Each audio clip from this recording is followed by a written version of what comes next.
C'est le journal du télétravail.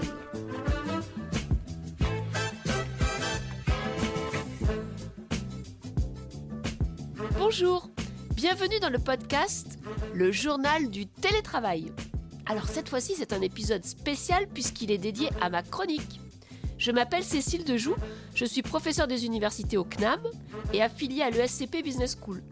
Je dirige aussi un observatoire sur les transformations managériales et RH, le Learning Lab Human Change. Et puis, je suis auteure et conférencière. Alors aujourd'hui, je vais vous parler de l'importance de la reconnaissance en management. C'est un des piliers de mon modèle d'engagement, le management par le CARE. C'est un modèle autour des 5 R. Rôle, routine, respect, reconnaissance et règles. Dans les podcasts précédents, je vous ai parlé des routines, des rôles, du respect. Aujourd'hui, je vais vous parler de la reconnaissance en management. Alors, tout d'abord, ce qu'il faut voir, c'est bien sûr la définition. Évaluer, récompenser, reconnaître, on a l'impression que ce sont des synonymes. Eh bien, en fait, ce sont des mots complémentaires. Il y a une vraie différence et il y a une progression entre ces 3 mots. Tout le monde est évalué en entreprise, à titre personnel ou à titre collectif. On est évalué par son manager, par ses pairs, par ses collègues. Les évaluations aujourd'hui, elles sont de plus en plus fréquentes. Elles sont plus courtes et puis elles sont multithématiques. L'entretien d'évaluation, l'entretien de performance, l'entretien de carrière, l'entretien de compétences, etc. Dans le cadre de l'évaluation, on peut bien sûr avoir de la reconnaissance verbale, informelle. Les récompenses, elles, existent en entreprise, mais c'est différent de la reconnaissance. Parce qu'en fait, les récompenses, elles sont normées. En effet, les récompenses sont affichées, explicites. Elles ont des critères récurrents. Le meilleur vendeur, le champion d'une communauté. Alors que la reconnaissance, en fait, elle est individualisée. La reconnaissance, elle est exceptionnelle. La reconnaissance, elle est associée à un individu pour des performances réalisées dans un contexte. Donc, évaluer, récompenser, reconnaître, ce ne sont pas des mots qui sont synonymes.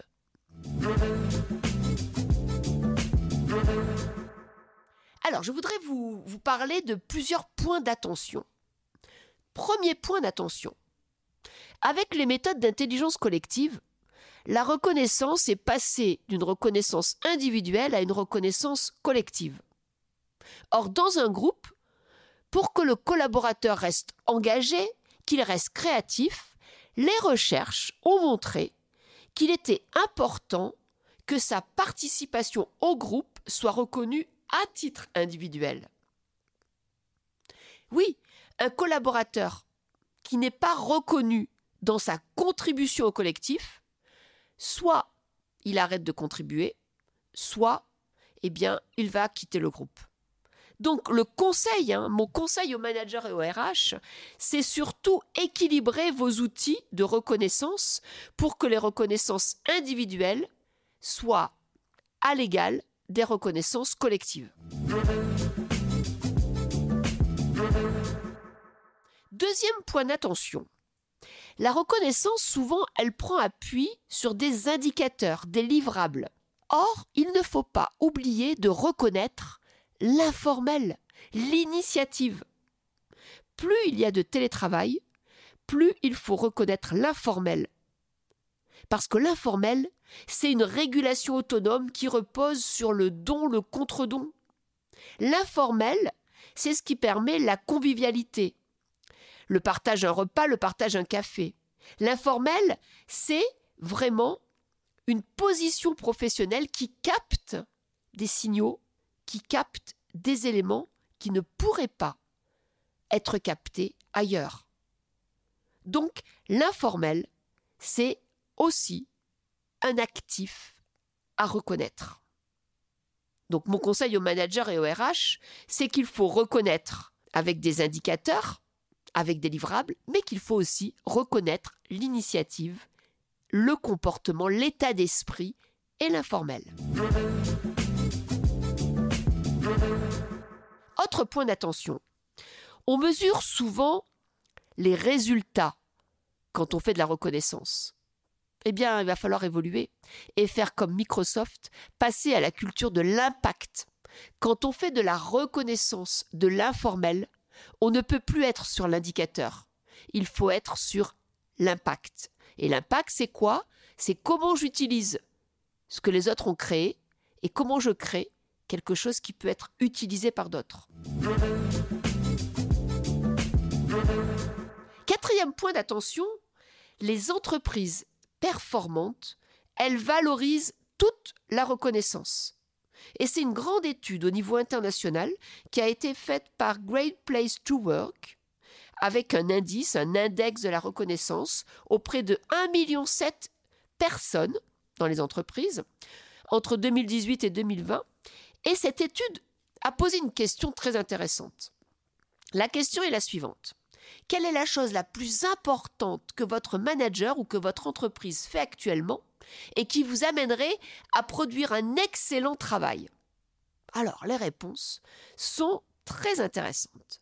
37% des personnes interrogées ont déclaré qu'une plus grande reconnaissance personnelle les encouragerait à produire plus souvent un meilleur travail. Et donc ces personnes interrogées ont dit qu'elles se sentaient reconnues 2 fois plus lorsque les promotions sont équitables, 2 fois plus quand elles ont l'impression que leur pensée innovatrice est encouragée, et puis elles sont 2 fois plus susceptibles de dire que les gens sont prêts à se surpasser. Bref, ce qu'il faut retenir, c'est lorsque l'on est reconnu, on est plus performant. Alors, la question fondamentale, c'est de savoir, en fait, comment on peut être reconnu. Premièrement, le conseil, c'est qu'en fait, il faut être spécifique, il faut être pertinent pour reconnaître quelqu'un. Il faut lui donner un fait, lui décrire une situation, et ça peut être simplement un compliment. Ça peut être simplement une reconnaissance aux yeux de tous, le citer devant ses pairs. Autre astuce, c'est qu'il faut être opportun.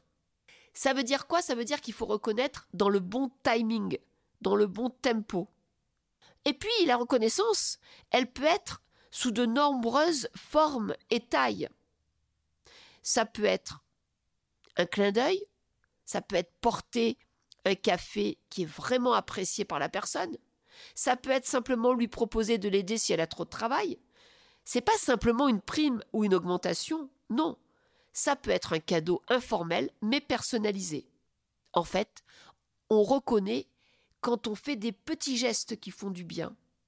Un petit mot, un remerciement, une sollicitation. On fait du lien en fait quand on reconnaît. On fait du lien, on met en avant. La reconnaissance, c'est aussi un événement qui peut être partagé. Alors, vous avez bien sûr le meilleur employé du mois, mais ça peut être vos collègues qui vous reconnaissent dans une application, dans un fil de discussion, et ça, c'est extrêmement puissant. Je vais vous citer quelques exemples d'entreprises. Par exemple, chez Zappos, vous savez, c'est un détaillant en ligne qui est très connu pour sa culture fondée sur le bonheur. Eh bien, son PDG, Tony Hish, aime dire qu'en fait, la reconnaissance, ça fait partie des piliers des valeurs de l'entreprise. Autre exemple, c'est l'entreprise Texas Health Resources. Alors eux, c'est très simple, ils font des reconnaissances tous les 5 ans et donc ils vont honorer les personnes en faisant des remerciements personnalisés et en mettant la photo de l'employé avec des petits cadeaux qui contribuent en fait à avoir une relation apaisée et en tout cas bien reçue par chacun. Donc cette reconnaissance, elle peut être collective, individualisée, elle peut être faite par le management, elle peut être faite par les pairs, elle peut être faite par l'organisation, de façon même automatisée avec des logiciels et des apps, et elle peut même être faite à rebours, c'est-à-dire qu'on va reconnaître les personnes qui mettent en avant des points bloquants, ce qui ne marche pas. Il y a un très bel ouvrage, celui de Gary Chapman, qui dit et qui parle de reconnaissance au travail. Et pour lui, il y a 5 façons de reconnaître les personnes.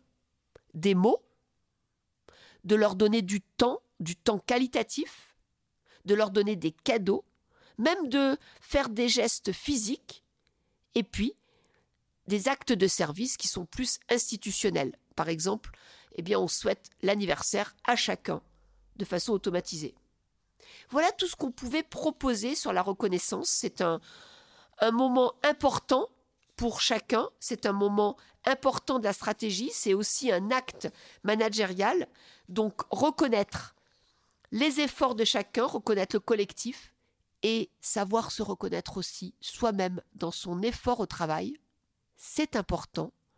On ne doit pas s'oublier parce que plus on prendra soin de soi et meilleur on sera avec les autres. Voilà, c'est la fin de ma chronique. C'était Cécile Dejoux pour le magazine Management.